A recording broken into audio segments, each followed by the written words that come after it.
Thank you. Ladies and gentlemen of the press, I'd like to request you once more. A lot of people have been complaining they're not able to see the stage because of you. If you need to take pictures, take 3 or 4, and then please make your way to the side. Now it's my pleasure to introduce someone who I greatly respect, Naveen Kishore, the publisher of Seagull and Mahasweta Devi's publisher, to place in context for us a little bit her work. Thank you, Naveen.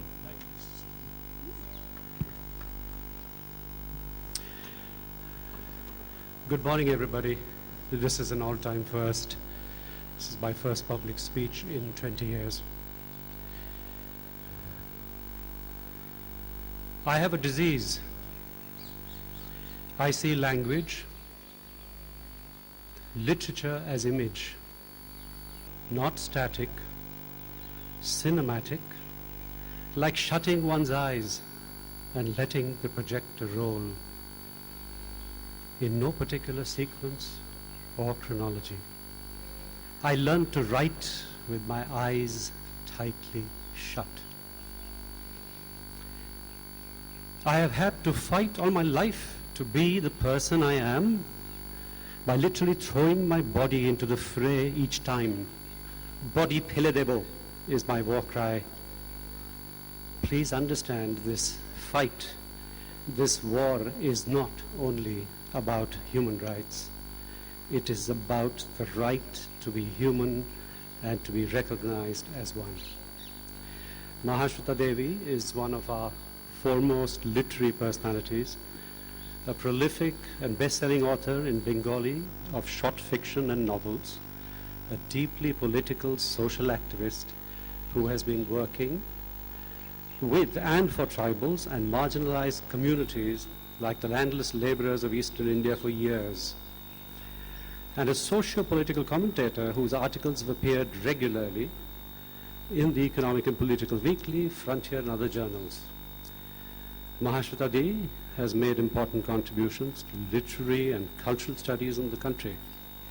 Her empirical research into oral history as it lives in the cultures and memories of tribal communities was a first of its kind. Her powerful, haunting tales of exploitation and struggle have been seen as rich sites of feminist discourse by leading scholars.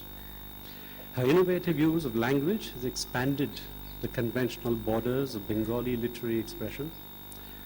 Standing as she does at the intersection of vital contemporary questions of politics, gender, and class, she is a significant figure in the field of socially committed literature. I will end this brief introduction of Mahasweta Devi before she does what she does best, which is introduce herself, with a small quote from her. I dream of an India where the mind is without fear and the head is held high, where knowledge is free, where the world has not been broken into fragments by narrow domestic walls, where words come out of the depth of truth, where tireless striving stretches its arm towards perfection, where the stream of reason has lost its way into the dreary sand of dead habit.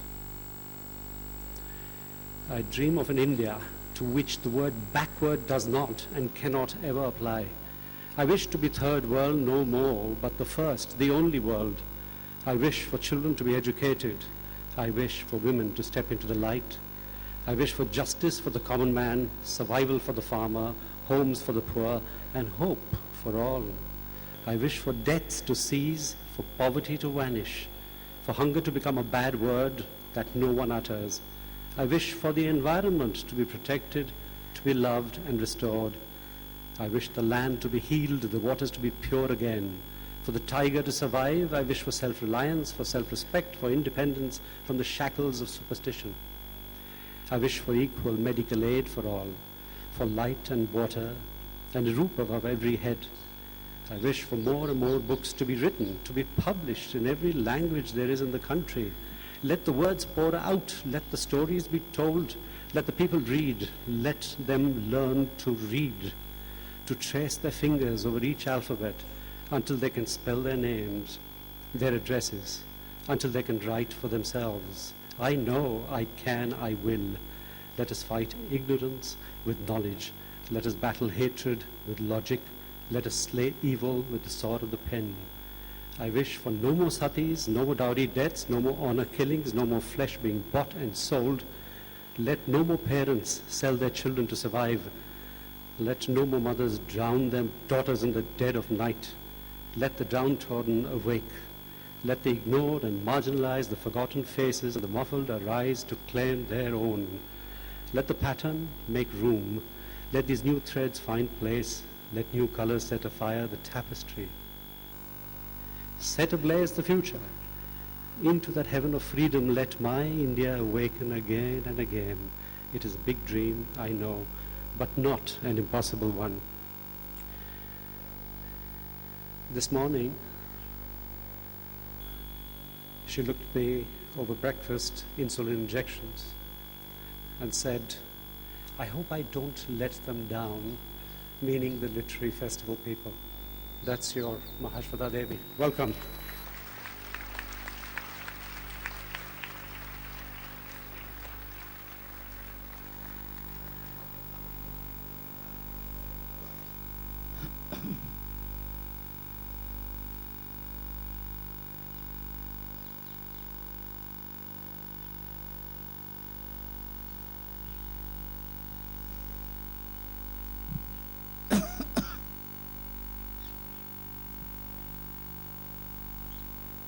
Oh, to live again.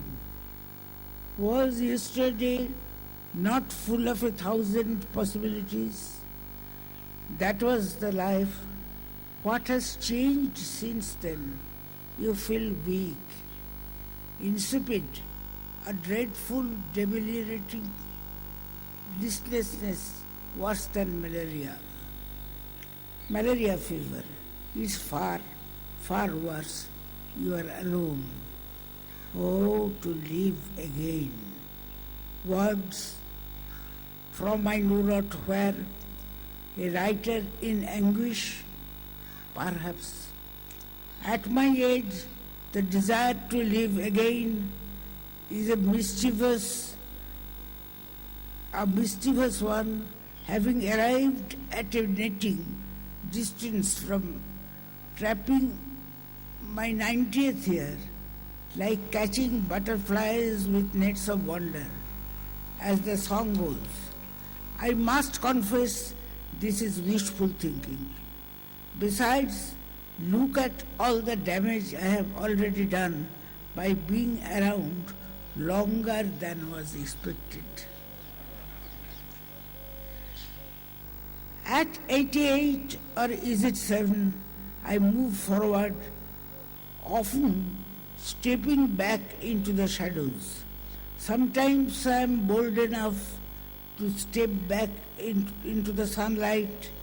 As a young person, as a mother, I would often move forward to when I was old, amuse my son, pretend that I couldn't hear or see, flail my hands around like a blind man's game, or make mockery of memory, forget important things that had taken place but a moment ago.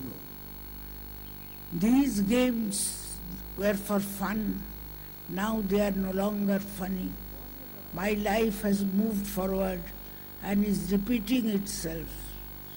I am repeating myself, recollecting for you what has been, what is, what could have been, may have been. Now it's memory's turn to mock me. I am haunted by ghosts of so many writers, characters from my stories of people who I have lived and yet loved and lost. Sometimes I feel like an old house that is privy to simultaneous conversations of the inhabitants. Not always a privilege, but what happens when a person has reached the end of a struggle? The end of strength is not quite a full stop. nor is it the last station where you get off the train. It is simply a slowing down, an ebbing of vitality. The thought that I began with, you are alone. Considering the setup from which I came, it was very unexpected that I would turn out to be like this.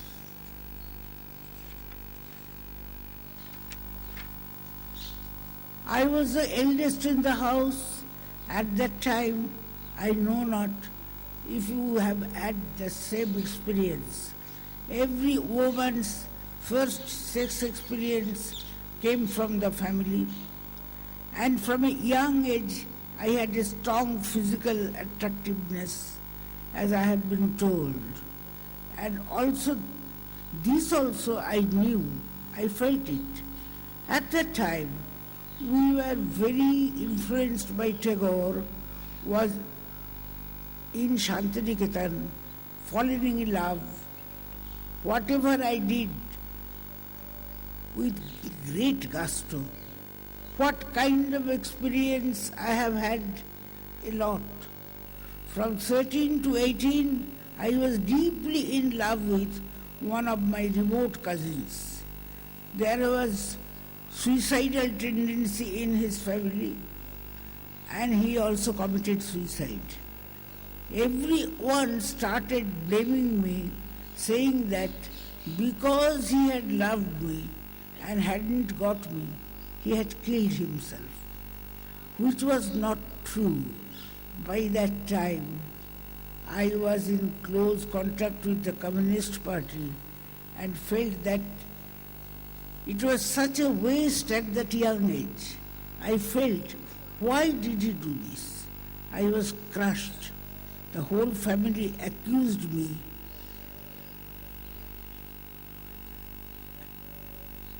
From 16 onwards, my parents and especially my relatives would despair, what can we do about this girl? She is so outgoing, she does not understand her body's attraction, which was considered vulgar. I had middle class morality. It's such a sham, everything is suppressed. Writing became my real world for me, in which I lived and survived forward, backward. My writing process is anything but haphazard. Before I write, I think a lot, mull over it, till it forms a crystal clear, hard core in my brain. I do all the homework I need to do.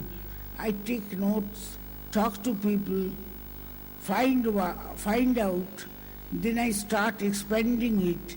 After that, I don't face any inches. By then, the story is in my grip. When I write, all my reading, memories, direct experience, acquired information come into it.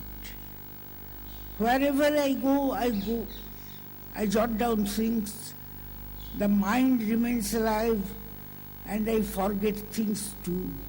I am actually very happy with life. I don't owe anything to anyone. I don't abide by any rules and down by the society. I do what I want to do. Wherever I want to, write down whatever I like, roam around. The air I breathe is filled with words. For example, Parnanar, made of polash leaves. This refers to a strange ritual. Say a man has died in a train disaster. His body couldn't be brought home. His relatives, then using straw or other materials, the area I speak of is full of the flame of the forest tree, the palash, so they use the leaves to make a man.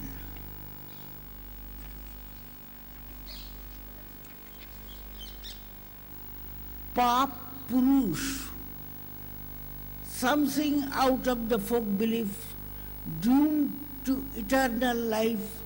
He keeps vigil over other people's sins. He appears, doesn't appear. He has not sinned himself, but he keeps account of everybody else's transgressions, of their pap ceaselessly, and so he walks the earth, taking note of the smaller things. A goat punished, tethered to the post, under the blinding sun, unable to reach water in shade. Then the Pap Purush leaves behind his words. That is a crime. What have you done to? What have you done is wrong. তুই যা করলি তা পাপ।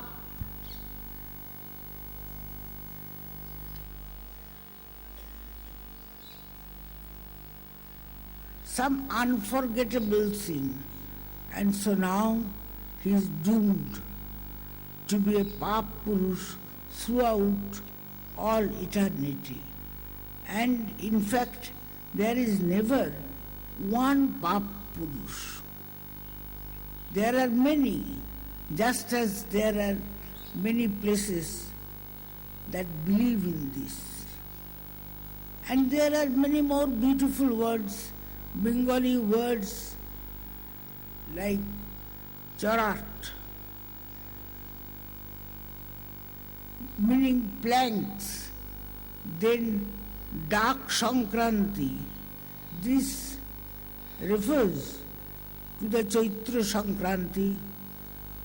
Dak mane ডেকে ডেকে যাই, calls and calls. Those selves who are extremely conscientious, vigilant, and they can hear this call on the old year, of the old year as it leaves.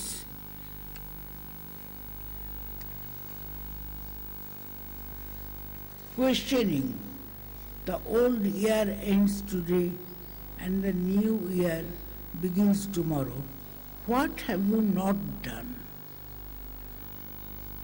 What have you still left to do? Finish it. Finish it now. Garbhodan. This is extremely interesting. A woman pregnant. Someone promises her that if a daughter is born, she will be given this and that. If a son is born, then something else. গর্ভ থাকতে দান করেছে। যখন গর্ভে ছিল, when she was pregnant, she has given it. গর্ভে থাকতে দান করেছে। The gifting has happened when the child is itself still in the womb.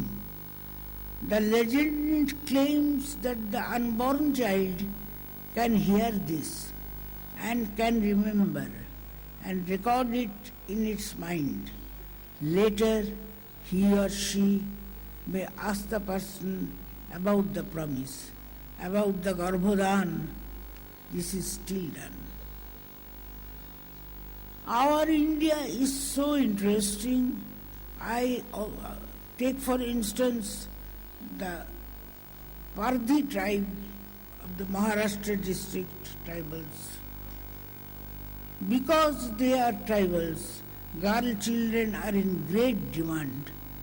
The husband of a pregnant woman can easily auction off or sell the unborn child. পেট কি ভাজি, পেটে যা আছে, what is still in the womb,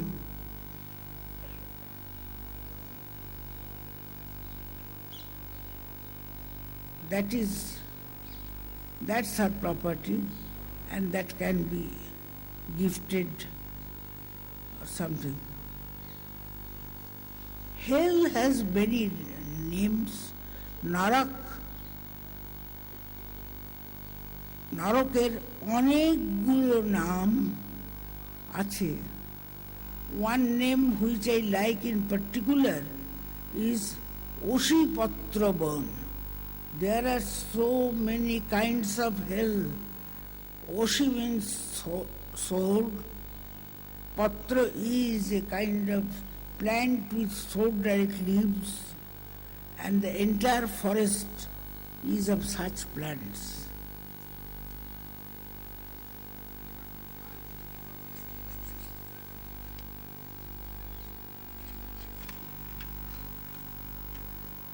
And the dead soul must walk through this forest, the sword-like leaves tearing into him. You are in hell after all because of your sins, and so your soul must now suffer this agony. Whenever I come across an interesting word, I write it down, all this in a notebook.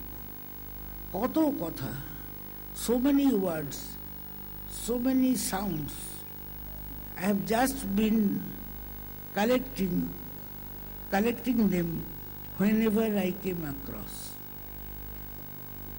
the words.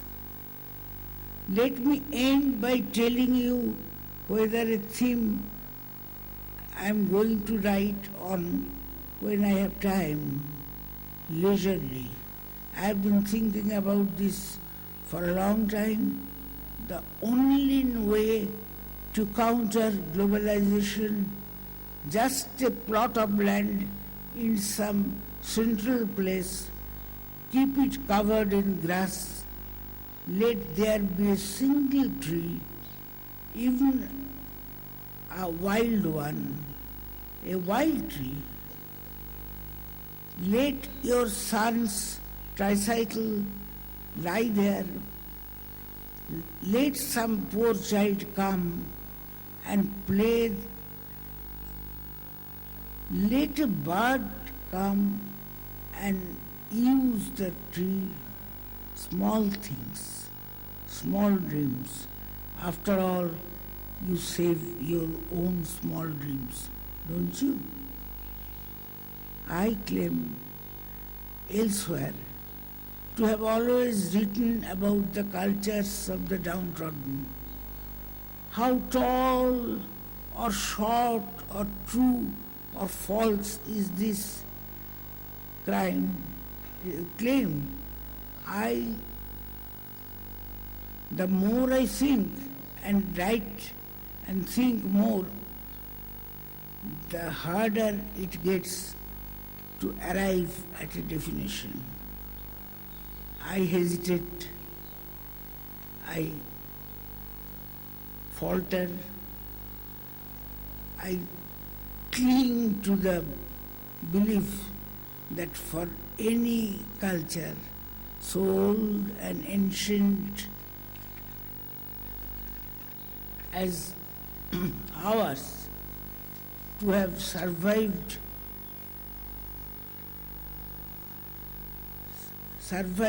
over time, and in time there could only be one basic common and acceptable core thought: humanness. No, to accept each other's right to be human with dignity.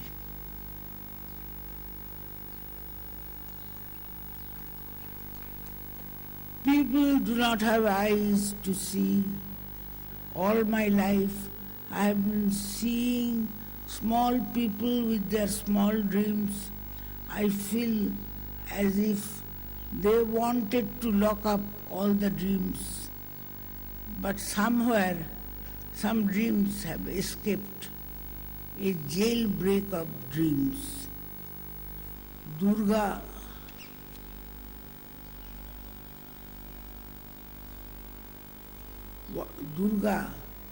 an old woman,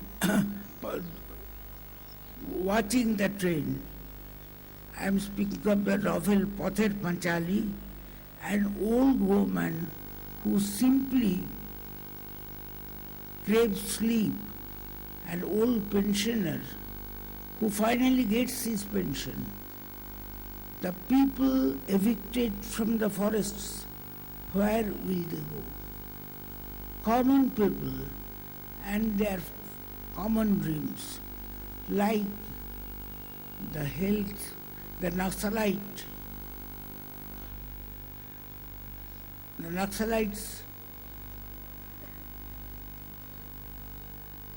their crime, they dared to dream.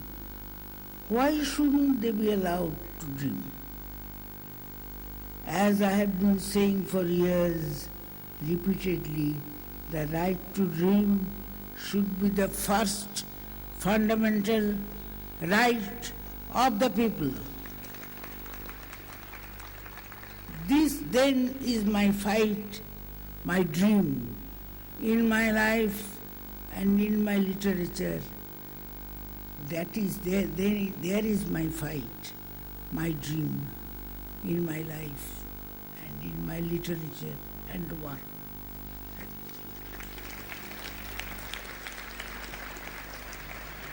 Ladies and gentlemen, the legendary Mahasweta Devi, thank you so much. It's such an honor. Thank you.